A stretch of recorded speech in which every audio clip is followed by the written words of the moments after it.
आजको करेक्सनलाई हामीले हेर्दाखेरि अलिकति तपाईँको डिस्टर्बिङ खालको नै करेक्सन्स देखिएको छ।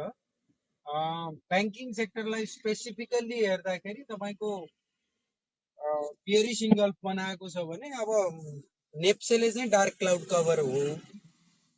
जेनरली तपाईँको ब्याक टु ब्याक दुईवटा निकै नै बुलिस क्यान्डल बनाइसकेपछि डार्क क्लाउड कभर बनाउनु भनेको त्यति साह्रो राम्रो इन्डिकेसन्सको रूपमा देखिँदैन।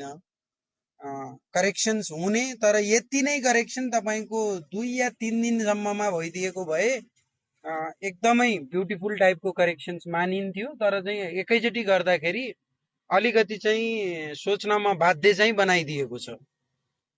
त भनेपछि अब कति डिप जाला त यो करेक्सन्स भन्ने कुरा मात्रै हो हैन। करेक्सन्स लास्टको र्याली हामीले हेर्ने हो भने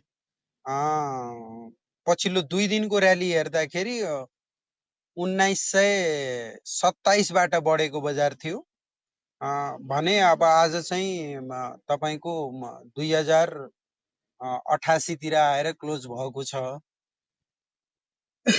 राम्रो बढेको थियो 1927 बाट बढ्दा, सरी 2027 बाट है, 2027 बाट बढेको थियो, राम्रो बढेको थियो। अहिले पनि तपाईको 2027 को एउटा सपोर्टको रूपमा एक्ट गर्छ कि बजारले भन्ने एक्सपेक्टेसन चाहिँ हामीले राख्न सक्छौं।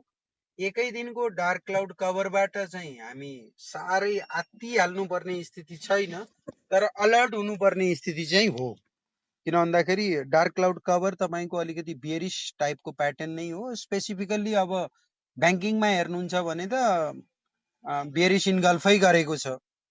त्यो चाहिँ त्यति साह्रो राम्रो प्याटर्नको रूपमा होइन, तर यो सबै भन्दा भन्दै पनि फलोअप सेलिङ चाहियो। तपाईँको अलिकति लामो बियर जान्छ कि भन्नको लागि चाहिँ भोलि पनि अनवर्ड तपाईँको त्यस्तै खालको लामो बियरिश क्यान्डलहरू बनाउन सुरु गर्यो भने चाहिँ अलिकति रिस्क म्यानेजमेन्ट गर्नुपर्ने अवस्था रहन्छ भनेर हामीले टेक्निकल्ली भन्छौँ। यदि भोलि बजार सम्हालियो र अलिकति राम्रै रिकभरी दिन सुरु गर्यो भने चाहिँ त्यो एक दिनलाई तर्साएको बजार हो। त्यसपछि आफ्नै ट्रेन्डमा चाहिँ अल्टिमेटली मास्तिरै जान खोजेको बजार मास्तिर नै जान्छ भनेर हामीले बुझ्नु पर्यो। त भोलिको दिन चाहिँ अलिकति डिसाइडिङ वेट वाला बजार चाहिँ छ। भोलि अनवर्ड मात्रै हामीले एक्ज्याक्टली के गर्ला भनेर अलिकति चाहिँ कन्क्लुसिभ स्टेटमेन्टमा जान सकौँला। अब ब्याक टु ब्याक बढिरहेको 2 दिन बढेको बजारमा एक दिन प्रफिट बुकिङ आयो भन्दैमा त्यसैलाई नै लौ बर्बाद भयो भन्न त सकिँदैन। तर प्याटर्न वाइज हेर्दाखेरि टेक्निकल्ली चाहिँ बजार केही करेक्सन मोडमा, अब तपाईँको 1908 बाट सुरु भएको र्याली मात्रै करेक्सन गर्ने हो या एन्टायर र्याली नै करेक्सन गर्ने हो भन्ने कुरा पछिका पार्टमा मात्रै क्लियर होला। तर अहिलेको लागि हामीले सरसर्ती हेर्दाखेरि फर्स्ट हामीले हेर्ने भनेको सपोर्ट कहाँ होला त भनेर भन्ने हो भने 2027 देखि बढेको बजारमा 50% सम्म रिट्रेसमेन्ट आयो भने त्यो लगभग 2075 सम्म हुन्छ र 61.8% आयो भने 2060 सम्म हुन्छ।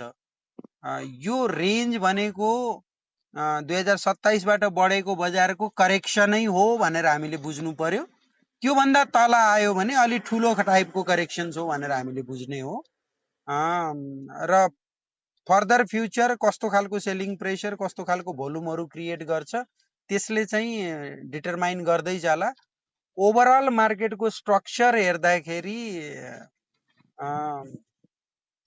केही समयलाई करेक्सन देखिए तापनि लामो समयसम्म अब जुन पहिलाको जुन पेनिक थियो, जुन त्यो 1806 लगाउँदाखेरिको पेनिक, त्यो पेनिक चाहिँ क्रिएट गर्दैन।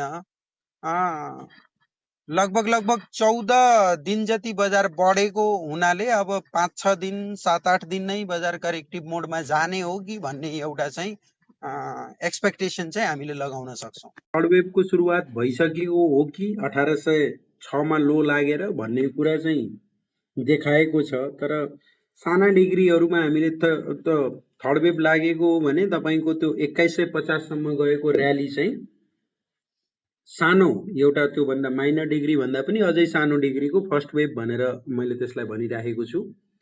र अहिले करेन्टली अझै पनि तपाईँको थर्ड सुरु भइसक्यो या सेकेन्ड वेभै चल्दैछ भन्ने कुरामा म अहिले चाहिँ आजको खसाइबाट चाहिँ अलिकति कन्फ्युजनवाला स्टेटमा छ। सानो डिग्रीमा चाहिँ के बनाइराखेको छ भन्ने कुरामा डिसाइड हुन सकेको छैन। त भनेपछि पसिबली अझै पनि सेकेन्ड वेभ बन्दै गरिराखेको कि सानो डिग्रीमा है त लार्जर डिग्रीको इन्टरमिडिएटको सेकेन्ड वेभ त 1806 मा बनिसक्यो। Most probably there is a high chances. त यही बिचमा चाहिँ अझै पनि त्यो 2150 देखि सुरु भएको जुन करेक्सनको पार्ट हो त्यो अझै पनि सिद्धिएको छैन कि त्यो करेक्सन्सको पार्ट अझै पनि बाँकी छ कि भन्ने चाहिँ देखाइराखेको छ। सर्टर टाइम फ्रेममा वेब प्याटर्नहरू क्लियरिटी छैन। मास्तिर जाँदाखेरिको मुभ पनि क्लियर कट तपाईँको इम्पल्स नदेखाएको हुनाले स्पेसिफिकल्ली 1908बाट सुरु भएको जुन मुभमेन्ट थियो त्यो मुभमेन्ट चाहिँ क्लियरली इम्पल्स नदेखाएको हुनाले कन्फ्युजनको स्टेट छ। अब फर्दर तपाईँको अरू 3-4 दिनको प्राइस एक्सन्सहरू नभेट्दासम्म अहिलेको अवस्थामा तपाईँको 1908बाट अर्को र्याली अर्को सेट अफ र्याली सुरु भएको हो कि होइन या त्यसैको चाहिँ मास्तिर जाँदाखेरि पनि करेक्टिभ प्याटर्न मात्रै हो, जस्ट बााउन्स ब्याक मात्रै हो भन्ने कुरामा चाहिँ अझै पनि डाउट छ। भने ओभरअल्ली हामीले बजारलाई हेर्ने हो भने 1800 को बटम सायद त्यो बटम बनाइसक्यो। त्यसपछि अहिलेसम्म पनि हामी करेक्सन्सकै पाटोमा मात्रै हामी लङ कन्सोलिडेसन करेक्सन भन्छौँ, त्यो लङ कन्सोलिडेसन करेक्सनमा छौँ कि जस्तो मलाई लागिरहेको छ। Thank you. एग्रेसिभ हुने अवस्था पनि मैले अहिले देख्दिनँ भने टु मच डिफेन्सिभ हुने अवस्था पनि मैले देख्दिनँ। त एउटा ब्यालेन्सिङ तरिकाले लङ टर्म प्रोस्पेक्ट्समा हेर्ने हो भने पोर्टफोलियो बिल्ड गर्ने समय नै हो भने एकदमै सर्ट टर्म ट्रेड गर्ने मान्छेको लागि फर्दर प्राइस एक्सन्सहरू कुरेर तपाईँले कन्फर्मेसन पछि गर्दाखेरि हुन्छ भन्ने रिकमेन्डेसन दिँदै ओभरअल मार्केट चाहिँ अब तपाईँको जे जति नेगेटिभिटीहरू डिस्काउन्ट गर्नु थियो बजारले अलमोस्ट सबै गरिसकेको हुनाले अब धेरै नै पेनिक हुनुपर्ने स्थिति मैले देख्दिनँ। भने अब सर्ट टर्ममा त फ्लक्चुएसन्सहरू भइरहेको छ। त्यो अघि दुर्गा म्याडमले पनि आएर भनिसक्नुभयो, यो बजार भनेको नै लगभग यस्तै हो, सधैँभरि बढ्ने पनि होइन सधैँभरि खस्ने पनि होइन। अब त्यो लगातार खसेर तपाईँको डेप्थ कहाँ हो भनेर जुन चाहिँ चिन्ताको विषय थियो त्यो 1806बाट फर्किँदाखेरि अब चाहिँ डेप्थ बजारले पाइसक्यो कि भन्ने कुरा चाहिँ लगभग देखिएको छ। भने इन बिट्विन यो बिचमा चाहिँ सर्ट टर्म स्विङ्सहरू तलमाथिका भइराख्न सक्छन्। कन्सोलिडेसन फेज हो बजारको, बजार कन्सोलिडेट गरेको छ, बजार सम्हालिन खोजेको छ। त्यो क्लियरली नट ओन्ली तपाईँको एउटा दुईटा सेक्टर्स मात्रै होइन कि इभन ब्याङ्किङले पनि तपाईँको सम्हालिन जुन खालको भोल्युम र जुन खालको मुभमेन्टहरू ब्याङ्किङको लास्ट पछिल्लो 13 दिनभन्दा पहिला जुन बटम लागेर त्यसपछि मास्तिर बढेको थियो त्यहाँ जुन चाहिँ भोल्युमको स्पाइक भएको छ, जुन किसिमको ट्रेड भएको छ, कन्फिडेन्ट फिर्ता भएको छ, इभन त्यसले पनि तपाईँको बजार सम्हालिन खोजेको हो कि भन्ने कुराको इन्डिकेसन गरिराखेको छ। त भनेपछि corrections are part of the market. माथि गएको बजार चाहिँ लगभग 14 दिन जति माथि गएपछि तपाईँको खस्नु चाहिँ स्वाभाविक नै हो। भने लामो खसाइ र एकदमै तपाईँको फेरि पुरानोवाला पेनिक चाहिँ क्रिएट गर्छ जस्तो मलाई लाग्दैन। करेक्सन्स जहाँ कम्प्लिट भएर बजार मास्तिर जान सुरु गर्छ त्यसपछि चाहिँ टेक्निकल्ली ट्रेड गर्ने मान्छेहरूलाई मात्रै है फेरि हो।